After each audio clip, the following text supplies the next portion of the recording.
pemeriksaan lapangan dan pemeriksaan kantor. Pemeriksaan lapangan yaitu suatu jenis pemeriksaan yang dilakukan pada suatu jenis aset atau seluruh jenis aset, di mana pemeriksaan tersebut dilaksanakan di tempat WP. Sedangkan pemeriksaan kantor yaitu pemeriksaan yang dilakukan atas suatu jenis aset atau seluruh jenis aset, di mana pemeriksaan tersebut dilaksanakan di kantor pelayanan pajak.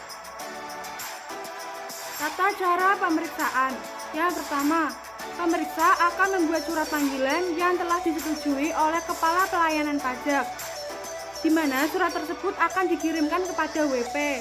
Yang kedua, WP memenuhi panggilan dan membawa catatan-catatan beserta dokumen-dokumen yang dibutuhkan selama pemeriksaan pajak. Selanjutnya yang ketiga, pada saat pemeriksaan, tim pemeriksa harus memberikan tanda pengenal dan SP3. Apabila WP tidak datang pada saat pemeriksaan, tim pemeriksa wajib memberikan surat panggilan yang kedua. Yang keempat, dilaksanakan penyusunan KKP berdasarkan dokumen-dokumen dan catatan-catatan yang telah dibawa oleh WP.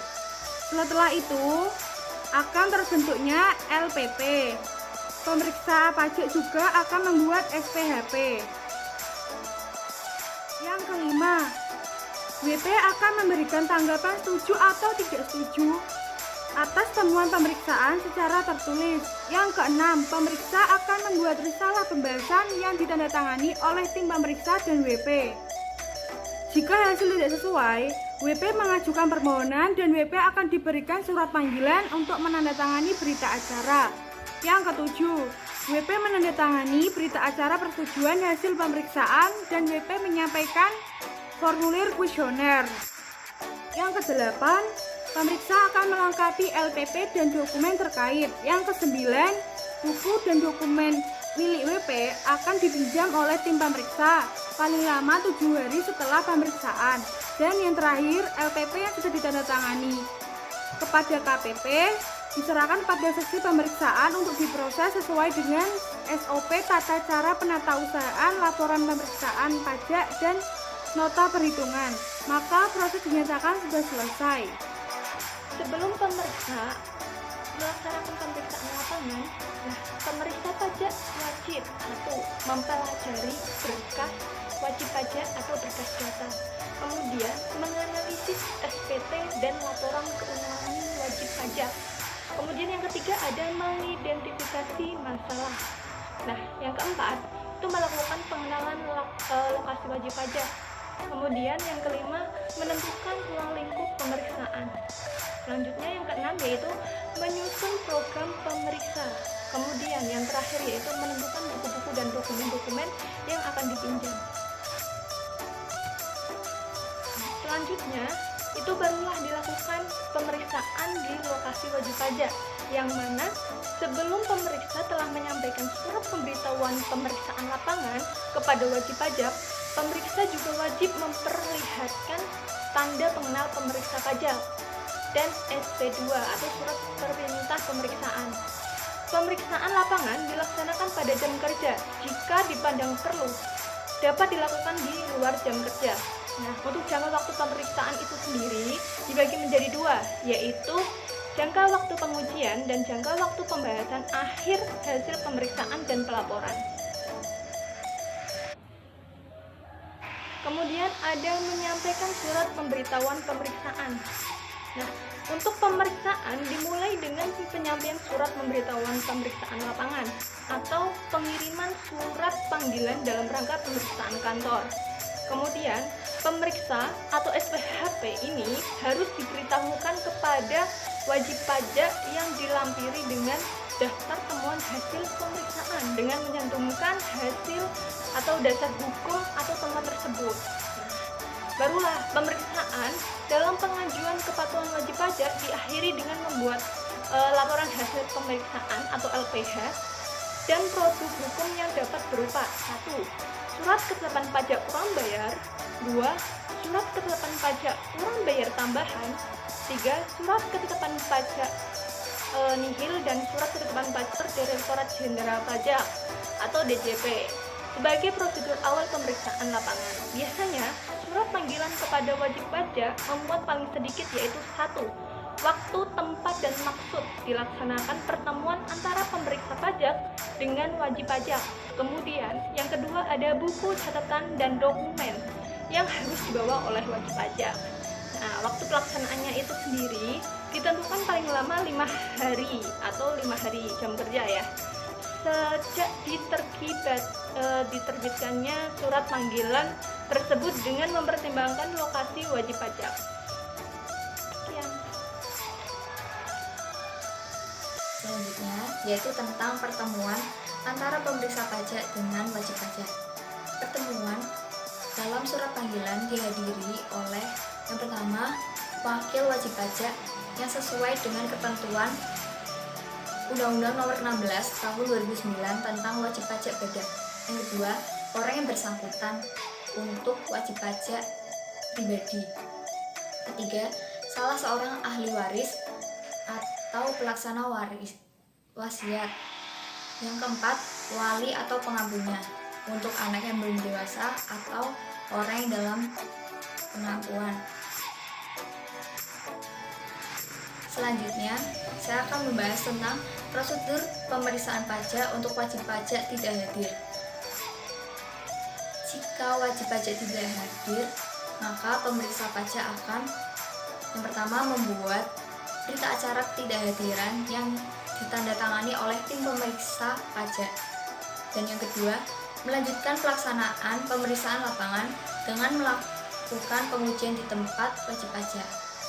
Wajib pajak yang tidak hadir dalam surat panggilan dan tanpa melakukan konfirmasi sebelumnya kepada pemeriksa pajak, maka dianggap tidak hadir. Pemeriksaan dapat di kantor P3 atau tempat wajib pajak. Kriteria pemeriksaan wajib pajak lokasi yaitu yang pertama, wajib pajak menyampaikan SPT tahunan PPh pasal 21 dan SPT masa PPN menyatakan lebih bayar. Yang kedua, wajib pajak tidak menyampaikan SPT tahunan PPh pasal 21 selama 2 tahun berturut-turut atau SPT masa PPN selama 3 bulan berturut-turut dalam 1 tahun pajak.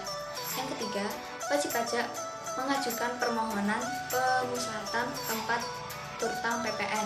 Yang keempat, permintaan dari UP3 domisili. Dan yang ketiga, yang terakhir, wajib pajak bergerak pada bidang usaha tertentu yang ditentukan oleh kepala unit pelaksana pemeriksaan, khususnya atas PPh pasal 23, pasal 26, PPN dan PPNBM. Oke, di sini saya akan melanjutkan presentasi yang sebelumnya sudah dijelaskan oleh Mbak Vivia. Pada bab ini saya akan menjelaskan tentang tata cara pemeriksaan wajib pajak lokasi. Di mana yang pertama, kepala UP3 atau unit pelaksana pemeriksa pajak domisili harus meminta UP3 lokasi untuk melakukan pemeriksa wajib pajak lokasi, khususnya WP Bank, lembaga pembiayaan dan asuransi, serta WP yang telah memperoleh izin pemutusan tempat terutang PPN. Pemeriksa wajib pajak lokasi dilakukan oleh UP3 domisili. Yang kedua, kantor pusat DJP dan kepala UP3 domisili di lingkungan seperti Kanwil 7 DJP Jaya Khusus dan Kanwil 19 DJP Wajib Pajak Besar dapat meminta UP3 wajib pajak lokasi melakukan pemeriksaan wajib pajak lokasi. Yang ketiga, dalam hal SPT tahunan PPh pasal 21 dan SPT masa PPN, WP lokasi menyatakan lebih bayar disampaikan oleh wajib pajak bank, lembaga pembiayaan dan asuransi. UP3 wajib pajak lokasi harus melakukan pemeriksaan sepanjang UP3 wajib pajak domisili belum melakukan pemeriksaan. Yang keempat, UP3 wajib pajak lokasi harus melaporkan hasil pemeriksaan ke UP3 wajib pajak domisili. Dalam hal pemeriksaan wajib pajak lokasi dilakukan berdasarkan permintaan UP3 wajib pajak domisili. Yang kelima, permintaan pemeriksaan wajib pajak lokasi harus dilakukan paling lambat 5 hari setelah pemberitahuan pemeriksaan pajak disampaikan kepada wajib pajak domisili dengan menggunakan surat permintaan pemeriksaan wajib pajak lokasi. Yang keenam, Dalam hal surat permintaan pemeriksaan wajib pajak lokasi diterbitkan melebihi jangka waktu yang telah ditentukan, UP3 domisili harus menjelaskan secara tertulis alasan keterlambatan tersebut. Kenapa? Dengan tembusan ke kepala Kanwil DJP terkait. Yang terakhir, yang ketujuh, permintaan pemeriksaan wajib pajak lokasi harus dilakukan oleh UP3 domisili. Oke, pembahasan selanjutnya yaitu tentang permintaan pemeriksa oleh KPP, di mana KPP itu adalah kantor pelayanan pajak. Yang pertama, apabila wajib pajak lokasi berada di satu wilayah Kanwil DJP yang sama, permintaan pemeriksaan wajib pajak lokasi dapat langsung ditunjuk ke KPP terkait dengan tembusan kepala Kanwil DJP atasannya. Yang kedua, apabila wajib pajak lokasi berada di wilayah Kanwil DJP yang sama, permintaan pemeriksaan wajib pajak lokasi dapat langsung ditunjuk ke KPP lokasi dengan tembusan ke kepala Kanwil DJP atasan dan Kanwil DJP lainnya yang terkait. Nah, permintaan pemeriksaan wajib pajak lokasi oleh KPP domisili kepada KPP lokasi hanya dapat dilakukan apabila pemeriksa wajib pajak domisili melakukan PSL atau pemeriksa sederhana lapangan. Selanjutnya itu ada permintaan pemeriksaan oleh KRK diatur sebagai berikut. Yang pertama itu apabila wajib pajak lokasi berada di wilayah Kanwil DJP yang sama, permintaan pemeriksaan wajib pajak lokasi dapat langsung ditunjukkan kepada KRK atau KPP terkait dengan tembusan kepada kepala Kanwil DJP atasannya. Yang kedua, apabila wajib pajak lokasi berada di wilayah Kanwil DJP yang berbeda, permintaan pemeriksaan wajib pajak lokasi dapat langsung ditunjukkan kepada KRK atau KPP lokasi dan tembusan kepada Kanwil DJP atasannya dan kepala Kanwil DJP lainnya yang terkait. Selanjutnya itu ada permintaan pemeriksaan oleh Kanwil diatur sebagai berikut. Yang pertama itu wajib pajak lokasi berada dalam wilayah Kanwil DJP yang sama, pemeriksaan wajib pajak lokasi harus dilakukan oleh tim pemeriksaan Kanwil DJP yang bersangkutan kecuali berdasarkan pertimbangan efisiensi harus dilakukan permintaan pemeriksaan wajib pajak lokasi kepada KRK atau KPP terkait. Yang kedua itu apabila wajib pajak lokasi berada di wilayah Kanwil DJP yang berbeda, permintaan pemeriksaan wajib pajak lokasi dapat langsung ditunjukkan kepada Kanwil DJP terkait dengan tembusan Direktur P4 atau kepada KRK atau KPP lokasi dengan tembusan kepada kepala Kanwil DJP atasannya.